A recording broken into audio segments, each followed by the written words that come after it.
انہیں صرف رمضان المبارک کے ایک مہینے میں تقوی حاصل ہو سکتا ہے، پرہیزگاری مل سکتی ہے۔ یہ شہر طاعات ہے، شہر عبادات ہے، شہر کا مطلب مہینہ ہے عربی میں۔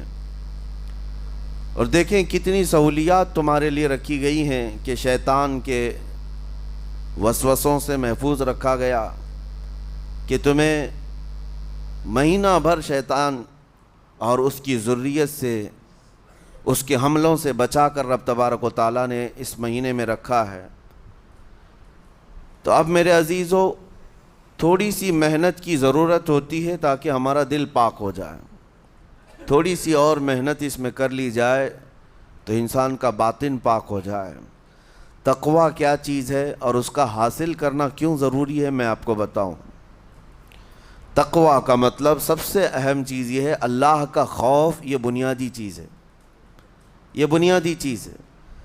اور یہ اگر بنیاد ہے تو ہر عمل میں آپ کے تقوی حاصل ہو جائے گا۔ نماز کیوں پڑھتے ہو؟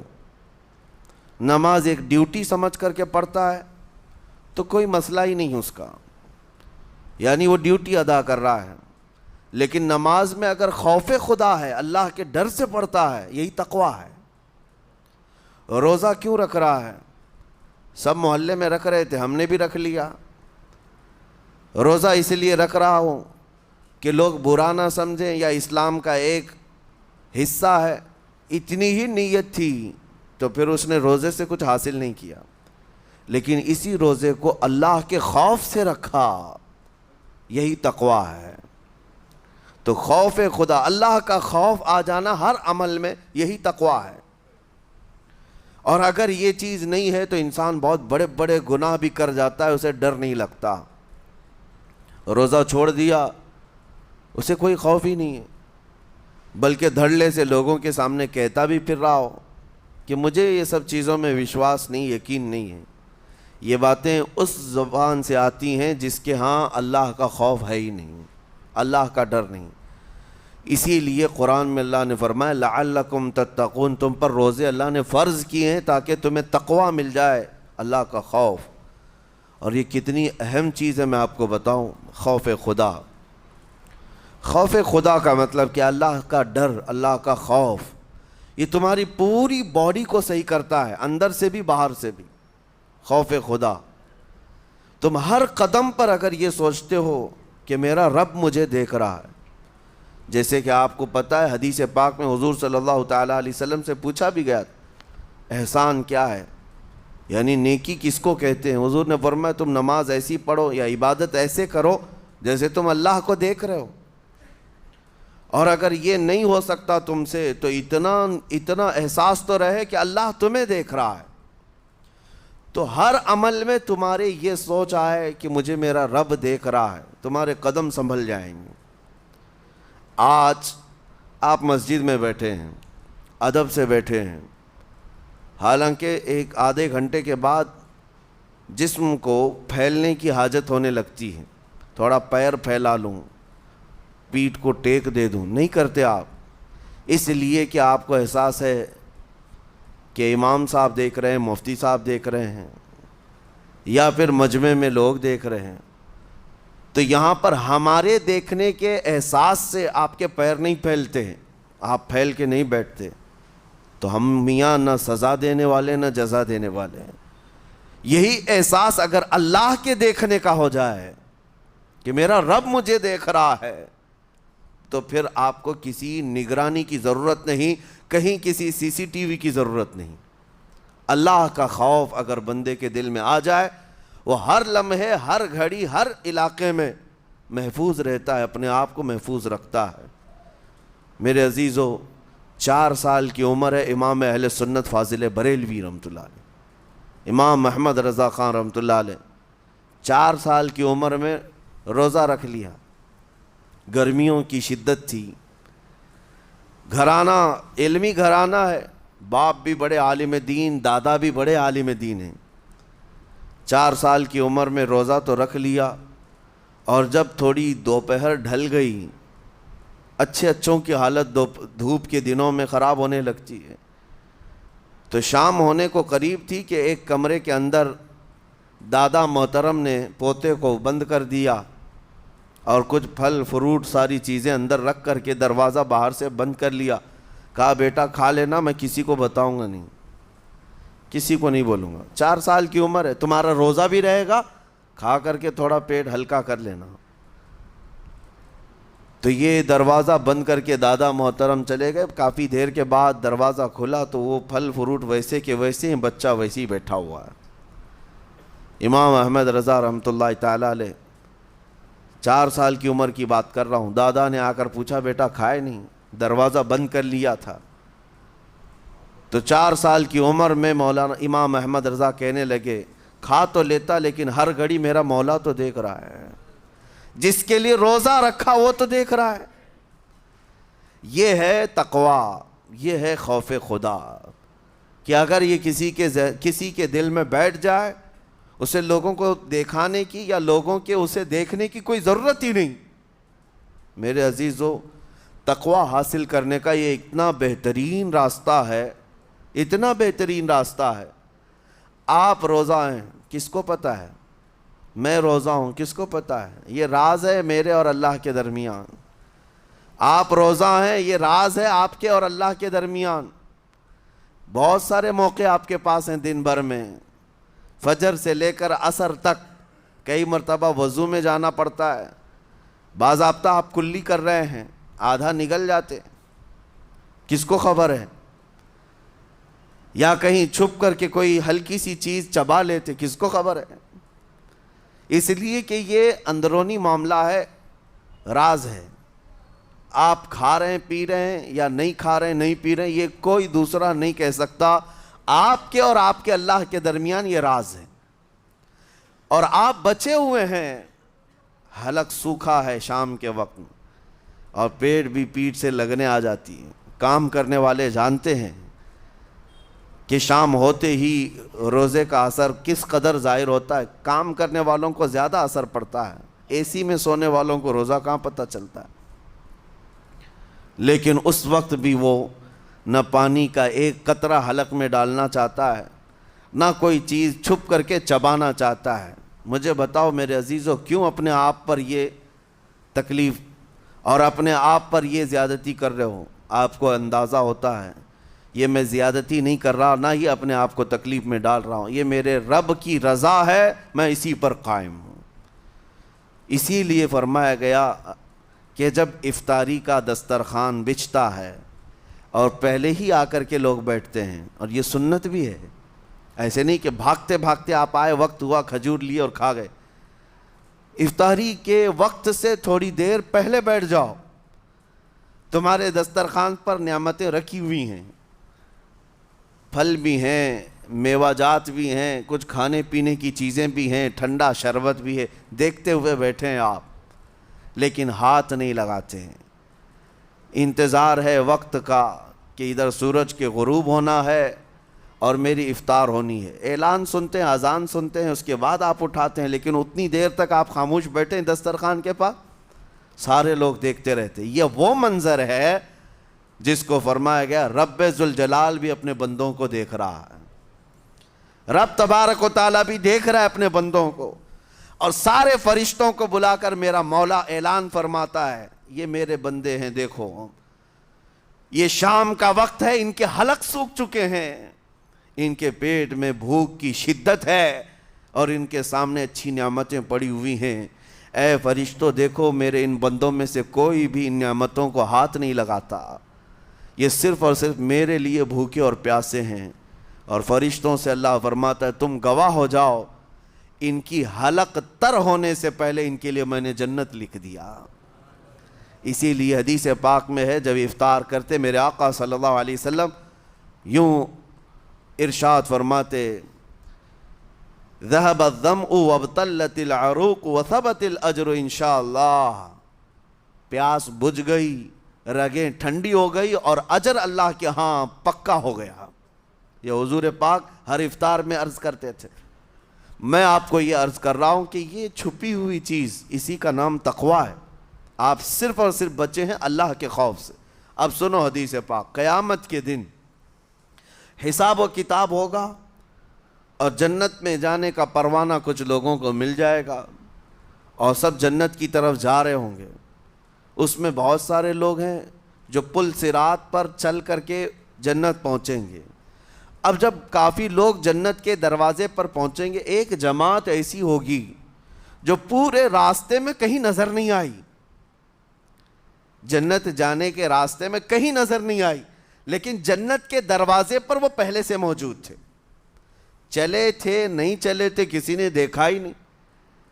دوسرے جنتی ان سے پوچھتے ہیں اس جماعت سے کہ تم یہاں کیسے پہنچے اور یہ انعام کس بات کا ہے تمہارے لیے؟ تو وہ جنتی کہتے ہیں ہمیں روزے داروں کی جماعت میں رکھا گیا، ہمارے روزے اللہ کو پسند آئے، اور آج رب تبارک و تعالیٰ کا حکم ہوا کہ ساری دنیا سے چھپ کر تم میرے لیے روزہ رکھتے تھے، دنیا کو پتہ نہیں تھا تم بھوکے ہو پیاسے ہو، اور اے بندو آج سارے لوگوں کی نظروں سے چھپا کر میں تمہیں جنت پہنچاؤں گا۔ وہ ایک جماعت ایسی ہے جو راستے بھر چلتی ہوئی نظر تو نہیں آئی لیکن جنت میں پہنچ گئی، وہ روزے داروں کی ہے۔ آج یہ تقوی حاصل کرنے کا سب سے بہترین راستہ، اور تقوی کیوں ضروری ہے؟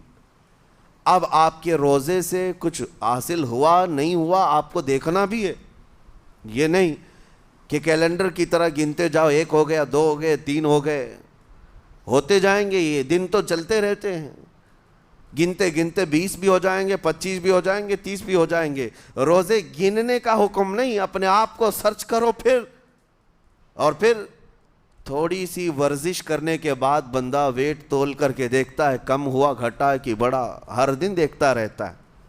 ہاں، ورزش کرنے کے بعد پھر ناپ کر کے دیکھتا ہے میرے جسم کا وزن کتنا گھٹا کتنا بڑا۔ ویٹ گین کرنے والے ویٹ لاس کرنے والے دونوں بھی برابر چیک کرتے رہتے ہیں۔ روزہ رکھنے کے بعد تمہیں خود کو بھی چیک کرنا چاہیے کہ میرے اندر اب تبدیلی آئی یا نہیں آئی۔ ایک روزہ رکھا اور پھر رات کو تراویح میں کھڑا ہوا، میرے اندر بدلاؤ کتنا ہے؟ کیا اب اللہ کی آیات قرآن کی سنتا ہوں، میرے آنکھوں سے آنسو آ جاتے ہیں؟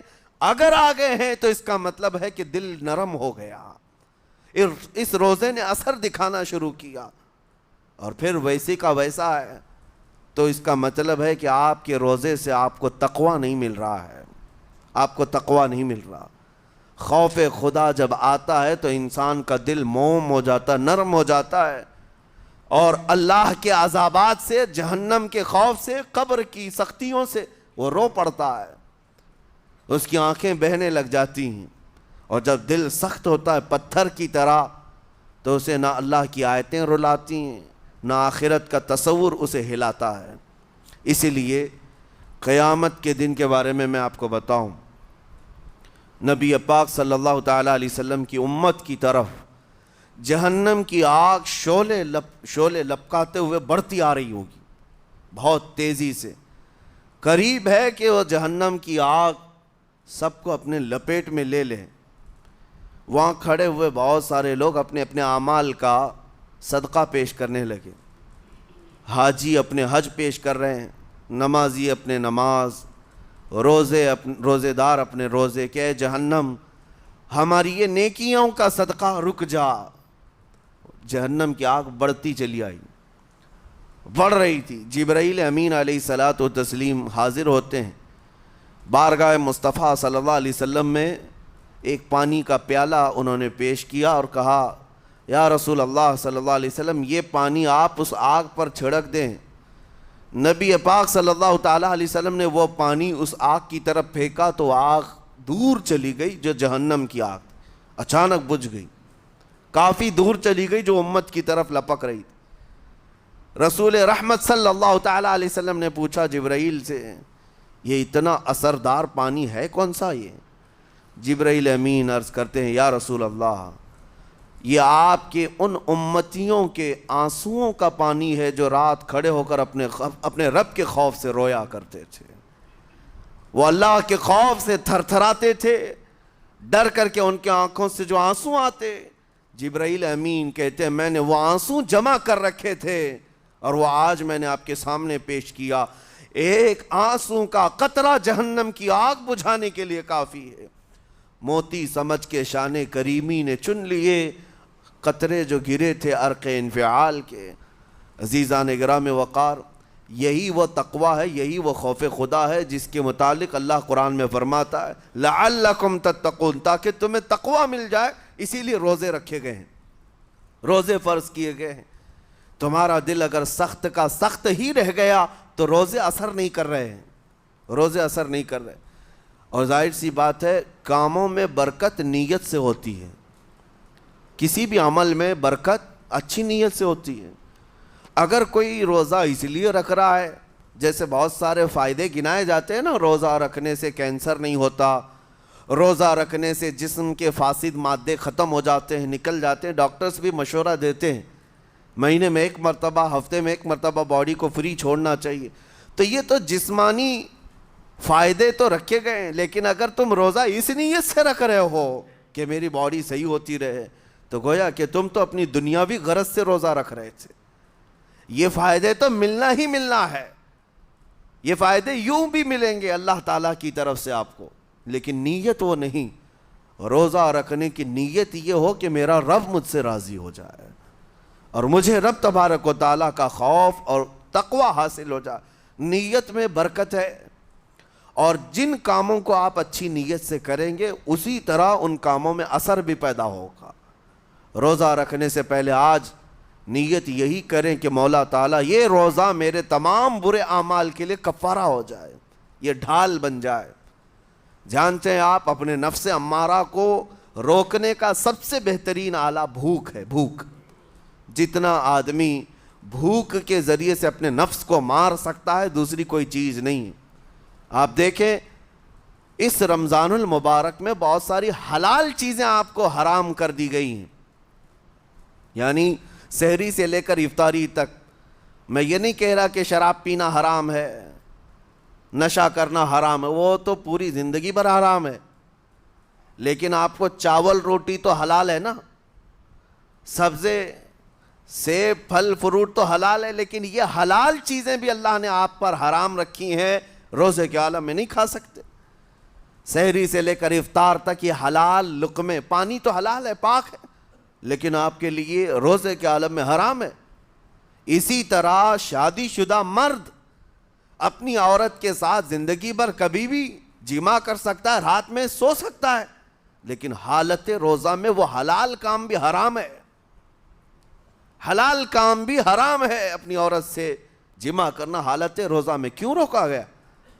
کھانا پینا بھی حلال تھا، عورتوں کے ساتھ شباشی بھی حلال تھی، لیکن روزے کے عالم میں ان حلال چیزوں کو روکا گیا۔ تو آپ سوچ سکتے ہیں اس چیز کو، سوچ سکتے؟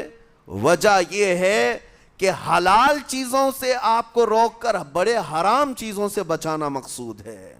آج اگر اپنے آپ میں اتنا کنٹرول کر لے جاؤ کہ چند حلال چیزوں سے دن بھر بچ سکتے ہو، انشاءاللہ رمضان کے بعد بڑی حرام چیزوں سے بھی اللہ آپ کو محفوظ رکھے گا۔ میرے عزیزو، برا ہے ان لوگوں کا جن کو میرے آقا صلی اللہ تعالیٰ علیہ وسلم نے دعائے ہلاکت فرمائی۔ اس سے بدنصیب کوئی ہو سکتا ہے؟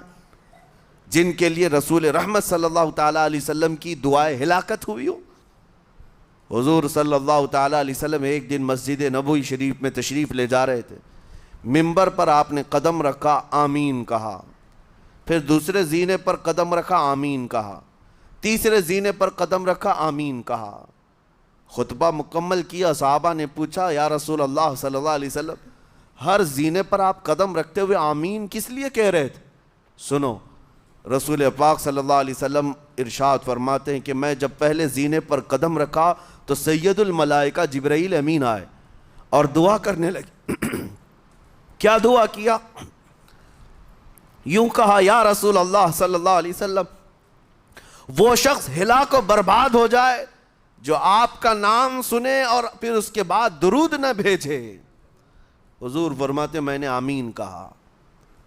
حضور کا نام سنتے ہی آپ کی زبانوں پر درود آ جانا چاہیے۔ اللہم صلی علی سیدنا محمد وآلہ وصحبہ وبارک وسلم۔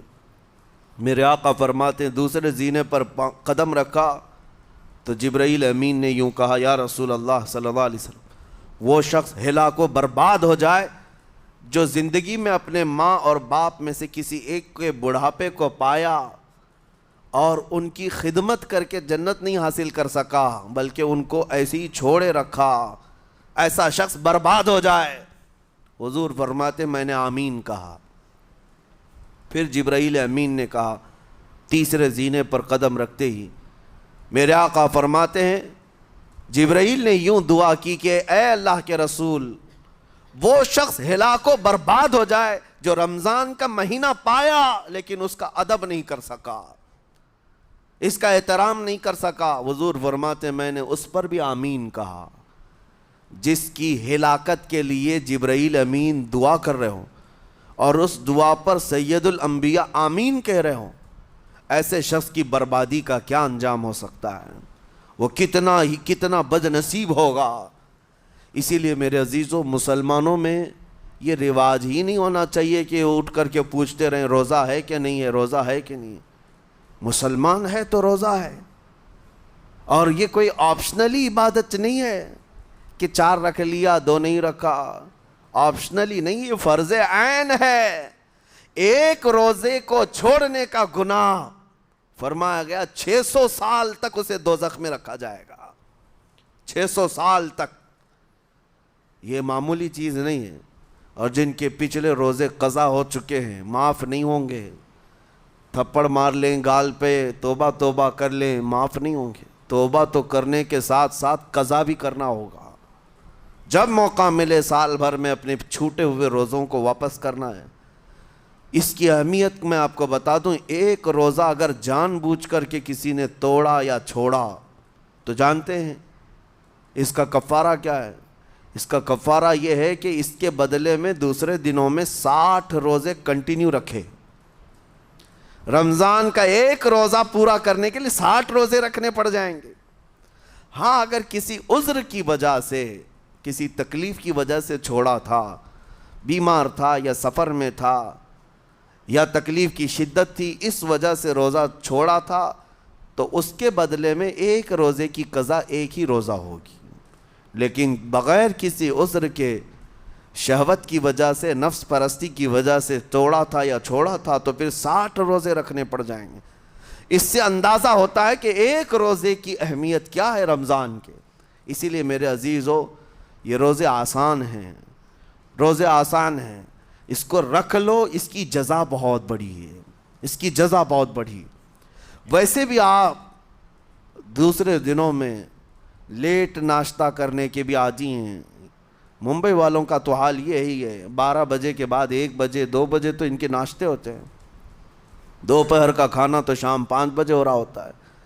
بس وہ ناشتہ سکپ کرنا ہے، دوپہر کے کھانے جو آپ کے ہوتے ہیں اس سے اور تھوڑا ایکسٹینڈ کر لیں تو افطاری کا وقت آ جاتا ہے۔ کوئی بہت بڑی دقت کی بات نہیں، کوئی بہت بڑے بوجھ کی بات نہیں، آسان ہے۔ آج الحمدللہ ہمارے 5 سال 6 سال کے بچے روزہ رکھ لیتے ہیں، تو بڑوں کو تو اللہ نے جو طاقت عطا کی ہے، روزہ ہرگز ترک مت کرو۔ لیکن ساتھ میں آج یہ میسیج ضرور دوں گا، نیت یہ کرو کہ مجھے تقویٰ مل جائے، مجھے پرہیزگاری مل جائے، اور یہ آپ کو خود چیک کرنا ہوگا۔ روزانہ رات کو نماز میں کھڑے ہو جاؤ تراویح کے، دیکھو کہ کتنی تبدیلی آ رہی ہے۔ آج میں نے روزہ افطار کیا، میرے اندر بدلاؤ آیا کہ نہیں آیا؟ اور اگر نہیں آ رہا ہے، کوئی تبدیلی نہیں آ رہی ہے، تو اس کا مطلب ہے آپ تقویٰ نہیں حاصل کر رہے، آپ تو روز مرہ کی روٹین پر چل رہے ہو۔ روٹین پر چلنے کا مطلب یہ روزہ نہیں ہے۔ روزہ تقویٰ دے کر جاتا ہے بندے کو، روزہ خوف خدا دے کر جاتا ہے بندے کو۔ اسی لیے میرے عزیزو آج دیکھیں آپ بہت ساری برائیوں سے رمضان میں بچ جاتے ہیں، تھوڑی اور محنت کی ضرورت ہے۔